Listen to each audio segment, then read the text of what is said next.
All right, all right. Well, welcome and welcome back to Unapologetically Black Unicorns. And as usual, I have a wonderful, splendiferous, fantastic, fantabulous, any other adjectives anybody could think of guest. And it's somebody who's new to me that I met at a recovery peer summit meeting and was like, yep, we have to have this conversation on UBU. So I invited Stancil Tootle to join me, and I am going to let Tootle, since that's what he goes by, introduce himself.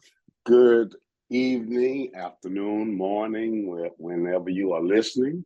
My name is Stancil Tootle, and I'm a blind Black male, and I stutter, and I'm in long-term recovery, 33 years. I am a father. I got 5 kids, husband, a brother, uncle, a lifelong advocate, and I'm country.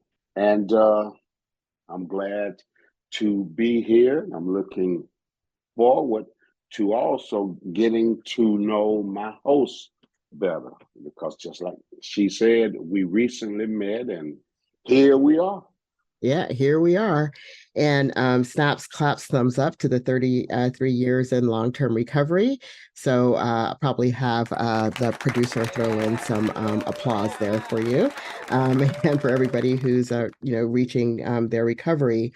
And when I met you, nobody's ever come up to me and said, I'm just a black man from the country. I was like, okay, but wait, what? Okay, wait a second, hold on. So, but it's an important conversation to have. I mean, there are so many intersections here, and that's why I, really wanted to delve in deeper and have more time with you and share this conversation with our listeners, because it's not often we talk about or work intentionally first cross disability, right? So you're blind, you're Black, you live in recovery, and your country, as you say. So tell me a little bit about like how all of this came to be, that you came to be such an advocate and a long time advocate, and talk a little bit about your work. I have what they call congenital cataracts. So I have a birth defect. Both of my parents were blind. My daddy was involved in community activism. Matter of fact, I can remember back in the 70s, Jesse Jackson came to our house, Dick Gregory came to our house, and usually around election time, whoever was running for public office would come by my parents' house and talk with my daddy. And my siblings always said that I got spoiled because I was always present when those conversations were going on. And my daddy taught us all that you got an obligation to speak up, and you got an obligation to be concerned about your community. I had a brother who was also blind. He passed last year. Mm. I can remember asking my daddy once upon a time, why do you say yes, sir, and no, sir, to people 20 and 30 years younger than you are? Well, more specifically, why do you say that to white folks? Mm-hmm. And my daddy said, I said, so when y'all get grown, y'all ain't gotta say it unless you just want to say it. But we was also taught that you gotta be the voice. Don't be too scared to say what you think, which makes for a good advocate, I think. Yeah, I think so too. But and I think too about, my father and mother as examples, to me and my brother, as well as, having to advocate, for ourselves, you have a voice, your voice counts and your perspectives count. And so that's something that my mom and dad would show up in a school in a heartbeat if they saw if they saw something like teachers trying to put us in classes that were less than and all that kind of stuff. It's like no, they would show up and say that is not even going to happen. So we really did learn from our parents about how to be good advocates as well. So when you got into sort of the work of advocacy, I mean, seeing it as like part of what you're doing, that also included being part of the recovery movement. And by the way, I want to say first, before I forgot to say something, I saw you and your brother, or did I hear you and your brother? I can't remember if I saw it on a YouTube or heard it. Can't remember. But at the end of the day, your brother who passed away, I didn't know he passed away last year. So I'm sorry to hear that, because that was a beautiful, beautiful interview with you and your brother. Just really enjoyed learning more about you and your family and your work and your advocacy. So sorry about the passing of your brother. Yeah, thanks. Yeah, because the other piece, like I said, by my brother being blind, also, we were sent to a residential school for blind folks. So we were more closer than with all of the other siblings and stuff, Mhm, because throughout the year, we were 200 miles away from home. mhm.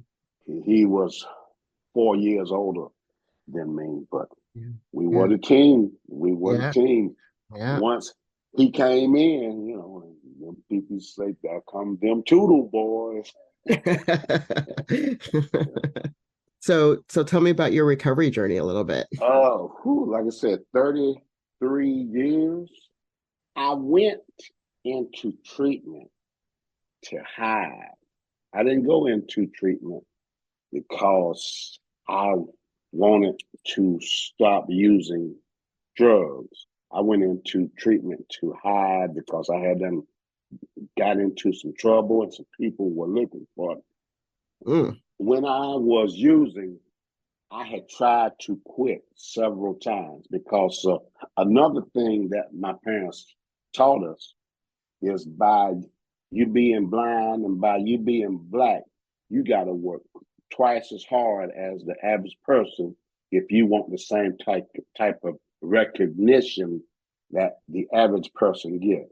And so that really made me strive to be a overachiever. And so when I wanted to stop using crack, I tried every method that I could think of, and none of them worked for me. So I had came to the conclusion that I was just going to die using drugs. So I went into treatment to hide so I could figure out what was going to be my next move, because I'm a smart man. And if I can't figure out how to quit doing drugs, it must not be possible. mm, So I went into treatment and ran into about three other black folks that was in treatment and or in any type of recovery group at that time. This was in 1990, rural Southwest Georgia.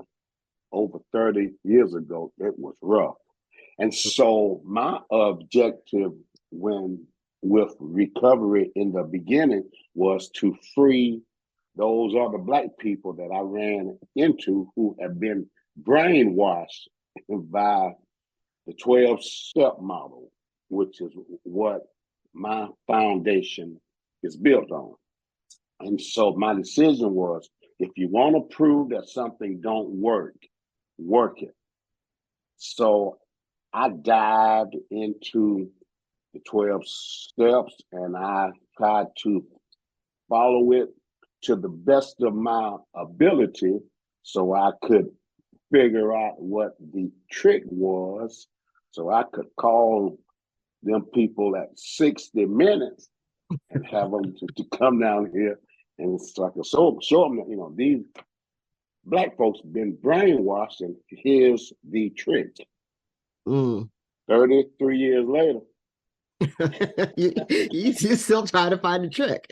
No, well, I quit looking for the trick because, well, some things that I learned after coming into recovery is that most Black people in rural areas that find recovery, if they truly want to be successful, most of them move to where there are more recovery supports that are friendly. Mm-hmm. I don't personally know of nobody who has stopped using drugs besides religious people. And I Mm-hmm. God sure didn't want no part of that religious stuff because of what I thought about religion. So once I found out that by following those 12 steps, I didn't want to use dope no more. But more importantly, hell, I was happy as hell. Mm-hmm. And so why quit? Why stop following that process? Right. Right. So so recovery is the best thing that ever happened to me. And if I wouldn't have had the advocacy skills that I was taught prior to finding recovery, I don't think I would have made it in recovery because I came in knowing what I needed or what type of accommodations I needed. And I wasn't afraid to say, hey, this is what I need. Here is where you can go get it from. Back then, there was no such thing as the internet or digital info and stuff. And the treatment center that I went to, they were really hesitant about letting me come there. Mm-hmm. Because they were talking about, I was going to be a liability issue. Right. Hell, Right. I, I've been using a white cane since I about 7, 8 years old, so I'm independent, but here's what I need from y'all and let me do what I need to do. This is such a common story in a way, the part around not seeing people who look like us accessing their recovery. I mean, I had the exact same thing where I was kind of like getting a diagnosis of schizophrenia, kind of looking around and trying to find other people with a similar diagnosis or people in the public mental health system who look like me, who are doing better, and going to all these recovery conferences, and everybody up on stage was white, and everybody in the audience, majority, were Black people. I think that's a common story, and I'm wondering too, like when I think about the recovery movement, both on the mental health and substance use and or both, that intersection of disability, like where is it? Very important question. Like I said, I've been in recovery for 33 years and I've been able to travel. I have been able to be in a whole lot of recovery spaces. And I've always been wondering where are my Black people, but also where are my disabled people? Where are the people with the physical, sensory, or cognitive disabilities in those spaces? Mm-hmm. Why aren't they leaders? Why aren't they giving speeches? Why aren't their stories being told? In my mind, that's a little bit based on how, whether we like it or not, recovery still kind of mirrors society. Yes. Because now this is Tootle's theory that people with disabilities remind some able-bodied people of how one day you're going to eventually join me. Mm-hmm. If you live long enough, you're going to need some assistance from somebody to help take care of you. Mm-hmm. Look at this movement, this DEI stuff. Mm-hmm. That's so ableistic till it ain't even damn funny. Because it only deals with race, Mm-hmm. and gender. Mm-hmm. People with disabilities are the largest minority group in this country.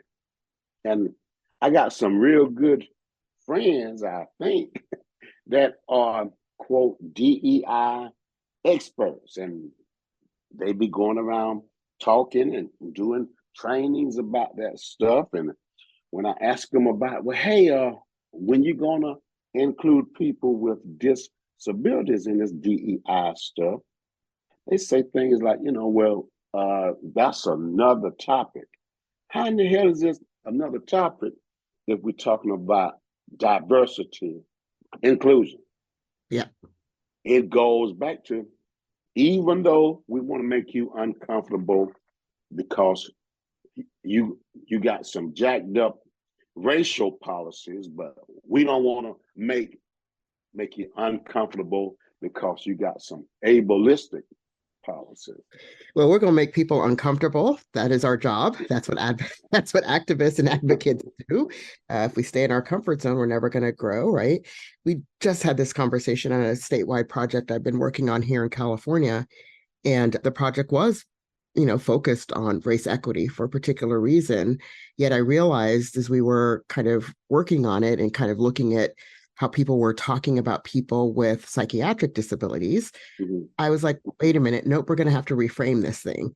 And here we are a year later, and I was like, oh man, now I'm just like figuring this out that we have to reframe it. And so it's still an equity project, but the frame now is through disability justice. So when you frame it through disability justice, you get all of these intersections of race, gender, ableism, saneism. You get the whole 9 yards of it, but it's framed through that disability frame versus through like the race frame first. So I think people have a hard time holding more than one thing in their brain at one time. You know what I mean? In general. And I think intersectionality and things like disability justice means you have to hold a bunch of things in your mind at the same time. You have to hold disability and racism and sexism. You have to deal with it all at the same time. It's not that's over there and this one's over here. We'll deal with that later. That's sort of my thought about it too. Karis Meyrick's thought. Well, yeah, You have your thought, right? And then it's like yeah, Karis has her thought, right? Yeah. yeah. Because whether we like it or not, more and more people are coming in, or people are coming out of their houses with more intersectionalities. Like one of the things that we often talk about in the disability community is just like you said. Disability can affect every other group in the world. Mm-hmm. I've been thinking also about, your work broadly in the community. What I see behind you on your screen is a register, educate, vote. And so, which tells me that you're also doing things in the community to make sure that people's voices counted via their vote, which is another piece to me about, disability justice and how ensuring too people with disabilities have the ability to vote, right, and accessibility to vote. So tell me a little bit about some of that work. 'Cause I think we talked about this when we were at that recovery meeting together too. The political process that covers all of my intersectionalities also. The vote is your voice. And for so many years, so many people were locked out of using that power. If you don't vote, number one, like they always say, you really don't have a reason to say nothing. But also, if you can vote, you have an obligation to do your research. But going back to the largest minority group in this country, people with disabilities are the largest minority voting bloc in this country. But most of us don't vote. Or if we vote, we don't play an active role in the political process. So we encourage disabled people to become more active. And we also encourage people to tell other folks about the power of the vote, but also to educate people about different issues. Right. Don't let your mama tell you what is important to you, or don't let your neighbor tell you that Sam Smith is the best candidate for your city council. You do your research. Go to your council meetings and do your part, because if people had their way, they would make sure that some of my disabled brothers and sisters would be kept in the house. You're just such an asset to your community. I'm just sitting here kind of going, oh my gosh, okay, wow, wow. Just really blown away by your work and being able to have this conversation and realizing the other thing that we had talked about when we were there at that meeting. We both talked about being podcasters and any advice to people about because I know where to get the information as far as like what makes for an accessible website. So I know where to go to get that information.